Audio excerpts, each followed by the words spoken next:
그때가 하나님의 때. 내 힘으로 안 될 때, 빈손으로 걸을 때, 내가 고백해 여호와 이래. 주가 일하시네, 주가 일하시네. 주께 아끼지 않는 자에게 주가 일하시네, 주가 일하시네. 신뢰하며 걷는 자에게 주가 일하시네, 주가 일하시네. 주께 아끼지 않는 자에게 주가 일하시네, 주가 일하시네. 신뢰하며 걷는 자에게.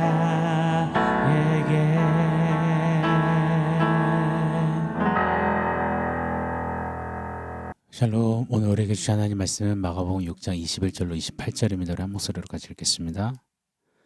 마침 기회가 좋은 날이 왔으니 곧 헤롯이 자기 생일에 대신들과 천부장들과 갈릴리의 귀인들로 더불어 잔치할세.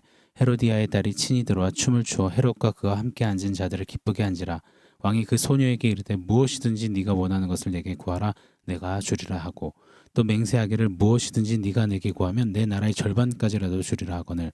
그가 나가서 이 어머니에게 말하되 내가 무엇을 구하리이까? 그 어머니가 이르되 세례 요한의 머리를 구하라 하니, 그가 곧 왕에게 급히 들어가 구하여 이르되 세례 요한의 머리를 소반에 얹어 곧 내게 주기를 원하옵나이다 하니, 왕이 심히 근심하나 자기가 맹세한 것과 그 앉은 자들로 인하여 그를 거절할 수 없는지라. 왕이 곧 시의병 하나를 보내어 요한의 머리를 가져오라 명하니, 그 사람이 나가 옥에서 요한을 목베어 그 머리를 소반에 얹어다가 소녀에게 주니, 소녀가 이것을 그 어머니에게 주니라. 아멘. 성경은 한 절 한 절 잘 해석해야 합니다. 단 전체 문맥 안에서 한 절 한 절 잘 봐야 합니다. 멋진 나무 한 그루를 관찰하는 것 너무 좋습니다. 그러나 그 나무가 서 있는 숲 전체를 볼 때에 그 나무를 더 정확하고 바르게 알 수 있습니다. 성경도 반드시 전체 문맥인 숲을 좀 보고, 그리고 한 그루 한 그루, 한 절 한 절 상고할 때 말씀이 던지시는 메시지를 더 바르고 정확하게 깨닫게 될 것입니다. 자, 왜 이런 말씀을 드리냐면요, 오늘 본문 말씀을 6장 좀 전체 그 수반에서 어떤 메시지를 이 마가 복음의 저자인 마가가 던지고자 하는지 좀 잠깐 살펴보고자 합니다. 자, 오늘 본문 말씀에는 한 잔치의 내용이 기록됩니다. 그리고 그 이후 오는 마가복음 6장 32절로 44절에는 그 유명한 오병이어 기적 사건이 나옵니다. 저는 이 기적 사건을 광야의 잔치라고 명명해 보고 싶습니다. 마가는 오늘 본문 속의 잔치와 그 이후에 오는 광야 잔치를 지금 비교 대조하면서 분명한 메시지를 전하고 있는 것입니다. 자, 다시요. 오늘의 본문의 잔치는 왕궁에서 열립니다. 화려합니다. 귀족들이 모였죠. 권력자들이 앉아있어야 산의 진미가 가득합니다. 반면 이어지는 또 다른 잔치는 광야에서 열립니다. 빈들입니다. 아무것도 없습니다. 배고프고 허기진 약자들이 모여 있습니다. 이 두 잔치 이야기를 지금 다루면서 전체 숲으로 이렇게 보여주면서 그 전체 문맥을 통해 마가가 질문하는 겁니다. 누가 진짜 왕인가? 어떤 잔치를 원하는가? 자, 이 질문을 또 말미에 한 번 더 생각해 보겠습니다. 조금만 더 구체적으로 한번 살펴볼까요? 본문 21절을 제가 한번 더 읽어드리겠습니다. 마침 기회가 좋은 날이 왔으니 곧 헤롯이 자기 생일에 대신들과 천부장들과 갈릴리의 귀인들로 더불어 잔치할세. 헤롯의 생일 잔치가 지금 화려하게 펼쳐지고 있습니다. 자, 헤롯은 분봉왕이잖아요. 왕궁입니다. 대신들, 천부장 그리고 귀인들, 즉 권력자들이 헤롯에게 눈도장 찍으려고 총출동했습니다. 오늘날로 말하자면 정치인들, 재벌들, 총수들, 권력층, 유명인사들이 다 모인 자리인 겁니다. 음식도 당시 최고의 요리사들, 오늘날로 치자면 뭐 흑백 요리사들을 다 모았겠죠. 최상의 음식을 만들어 제공했을 것입니다. 술도 차고 넘쳤을 거예요. 막 웃음소리에 막 여기저기 뭐 이렇게 즐기는 소리들이 가득했겠죠. 자, 오늘날 세상도 아마 이 잔치를 봤다면 정말 와, 좋겠다, 동경하고 바라고 멋지다 말할 수 있는 그런 성공한 자들의 전유물처럼 보이는 그런 잔치자리였을 것입니다.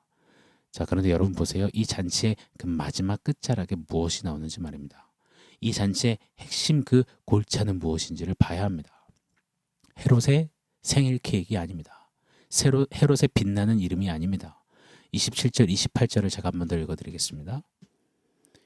왕이 곧 시병 하나를 보내어 요한의 머리를 가져오라 명하니 그 사람이 나가 옥에서 요한을 목베어 그 머리를 소반에 얹어다가 소녀에게 주니 소녀가 이것을 그 어머니에게 주니라. 아멘. 네, 바로 세례 요한의 목이 올라왔습니다. 여러분 보십시오. 세상 화려한 잔치인데 세상 멋들어지고 세상 힘입어 보이고 세상 부러울 것 없어 보이는 그 잔치의 핵심은 잔인함이었습니다. 악함이었습니다. 잔악무도함이었습니다. 웃고 있는데 사람 목을 베는 살기가 흐릅니다. 즐거워 보이는데 사람의 목 베어 죽이는 자리가 됩니다. 이 잔치를 호스트한 헤롯을 한번 보시자고요. 그는 분봉왕으로서 그 지역의 최고의 권력자입니다. 그런데 그는 자유로운 권력, 자유로운 왕이 아니었어요. 정말 무늬만 껍데기만 왕인 것 같습니다. 오늘 본문을 보시면 그는 사람들의 눈치를 봅니다. 체면, 그 허례 허식 묶여 있습니다. 내뱉은 자기 말에 그 죄의 올무가 되어서 그게 이 헤롯을 끌고 갑니다. 끌려다니는 겁니다. 자기 생일 잔치 때 자신이 정말 음란하게 욕정으로 뺏어온 이복 동생 빌립의 아내, 그래서 자기 아내 삼은 이 헤로디아 아닙니까? 그 헤로디아가 딸을 잔치 그 자리에 들여보냅니다.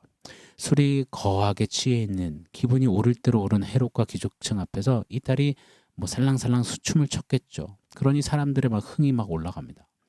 자기 생일 잔치 분위기를 막 띄워주면서 춤춰주는 그 딸 소녀가 좋은 거예요. 자기 기가 사니까요.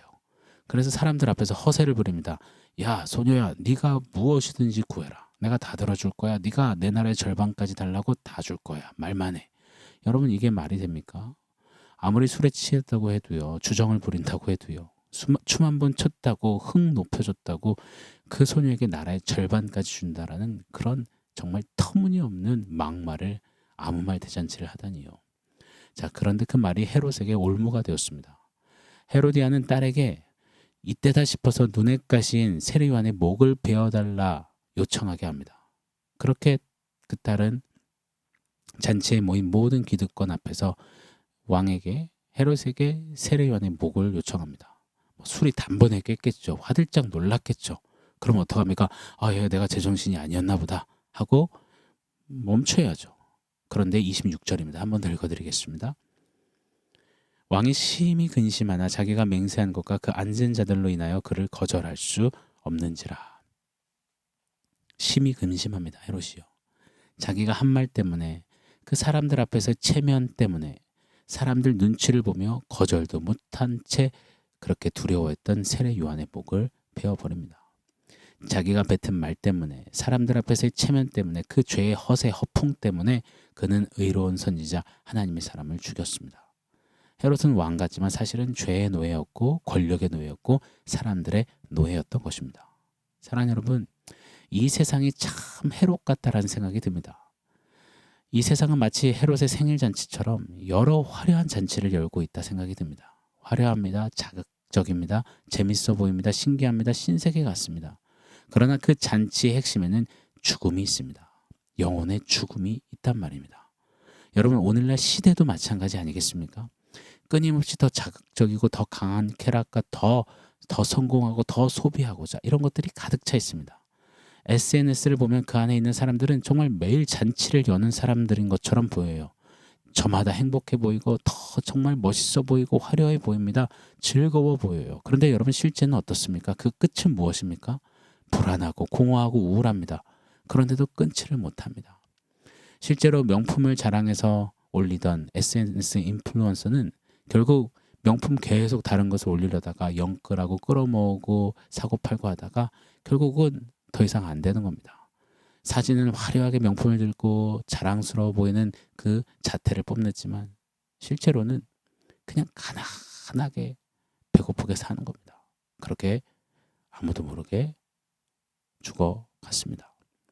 화려한 화장과 유행하는 옷들을 올리던 젊은 청년 SNS 인플루언서도 그 화려함 뒤에 헛헛함, 우울증, 공황장애로 결국 다 내리고 잠적하고 은둔하는 것을 봅니다. 세상의 잔치와 같은 이야기는 헤롯의 잔치와 맥이 똑같습니다. 결국 목 잘려 죽는 사망이 담겨 있음을 우리 꼭 잊지 말아야 할 것입니다. 자, 반면에 또 다른 잔치가 연이어 나옵니다. 헤롯의 잔치와는 전혀 반대인 예수님이 베푸시는 잔치입니다. 예수님이 베푸신 잔치는 왕궁에서 열리지 않았습니다. 빈 들판에 광야에서 열렸습니다. 그 잔치에서는 누가 모였나요? 귀빈들이요? VIP요? 아닙니다. 오늘 이제 훗날 공부할 34절에 보면 예수께서 나와서 큰 무리를 보시고, 근데 그 무리가 누구냐? 목자 없는 양 같음을 보셨다 합니다. 목자 없는 양 같은 무리, 즉 가난하고 병들고 지치고 소외받은 자들, 배고픈 자들이 모여 있습니다. 헤롯은 자기를 위한 생일 잔치를 열었지만 예수님은 굶주리고 당신이 없으면 당장 끝장날 그 영혼들을 위해 잔치를 여셨습니다. 34절을 제가 한 번만 더 읽어드릴게요. 예수께서 나오사 큰 무리를 보시고 그 목자 없는 양 같음으로 인하여 불쌍히 여기사 이에 여러 가지로 가르치시더라. 예수님은 그 무리들을 불쌍히 여겼다 기록합니다. 이것이 바로 왕이신 예수님의 마음이었습니다. 헤롯 왕은 사람들을 이용하며 사람의 목숨짐이하며 그냥 베어버리고 사람을 자기 잔치집에 흥을 돋구는 사람들로 그냥 부리고 있습니다. 그러나 예수님 우리 왕께서는 죄된 인생들을 불쌍히 여기시며 품고 계심을 대조적으로 보여줍니다. 구약 성경에서 말하는 좋은 왕의 기준은 뭡니까? 가장 먼저 하나님을 공경하는 것, 경외하는 것, 그 다음 실질적으로 백성을 보호하고 먹이고 지키는 왕 아니겠습니까? 헤롯 왕은 홀로 자신의 기득권 층가만 배불리 먹지만 예수님은 물고기 2마리, 떡 5개, 너무 초라한 음식이지만 소박한 음식이지만 남자만 5,000명을 먹이셨습니다.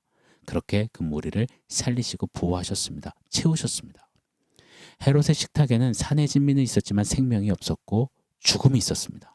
예수님이 베푸시는 식탁에는 소박한 음식이지만 생명과 기적과 감탄과 소생케됨이 넘쳐났습니다.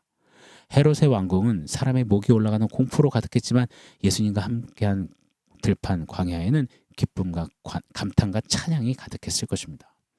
헤롯은 죄에 묶인 노예였지만 무능한 왕이었지만 예수님은 죄인을 풀어 자유케 하는 생명의 왕이셨습니다. 사랑하는 여러분, 마가가 질문하는 겁니다. 누가 진짜 왕인가? 헤롯인가? 예수님인가? 어떤 잔치를 원하는가? 헤롯의 왕궁 잔치인가? 예수님의 들판 광야 잔치인가?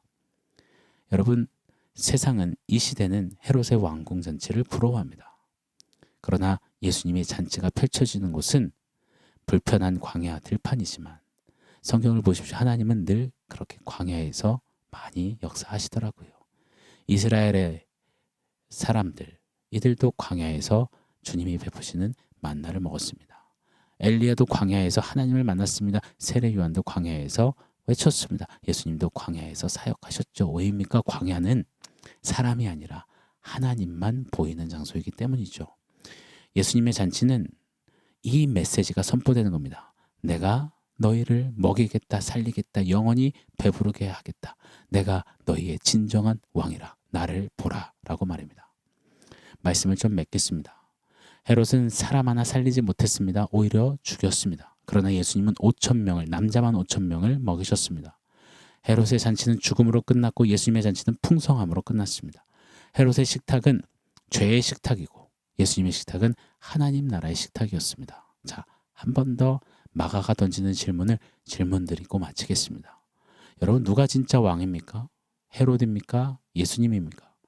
헤롯이 대표하는 세상입니까? 아니면 우리 주 예수님이십니까? 여러분, 어떤 잔치를 정말 원하십니까? 헤롯이 베푸는 세상 잔치요? 아니면 예수님이 베푸시는 하나님 나라 잔치?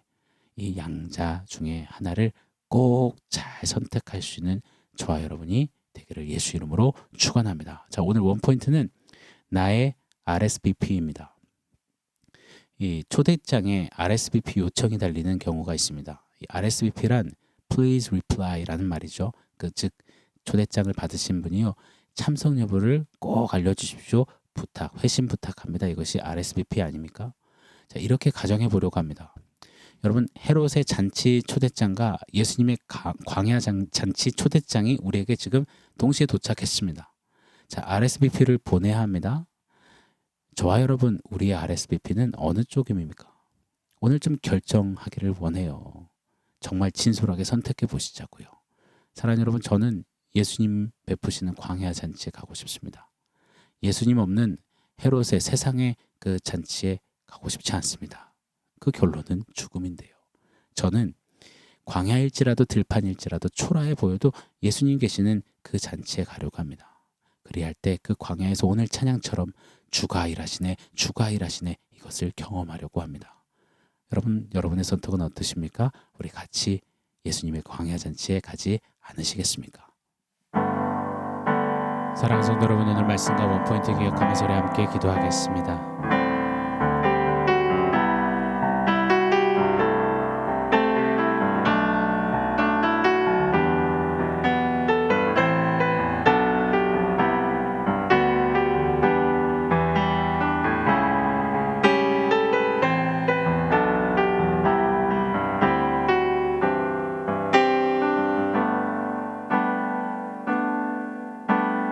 하나님, 헤롯의 잔치와 같은 이 세상이 베푸는 그 잔치, 그 화려함과 그 자극적임, 그 반짝 보이는 그 풍요로움에 현혹되어서 그 끝에 달린 그 죽음의 결국을 맞이 않는 그런 어리석음을 범하지 않는 우리 되기를 원합니다.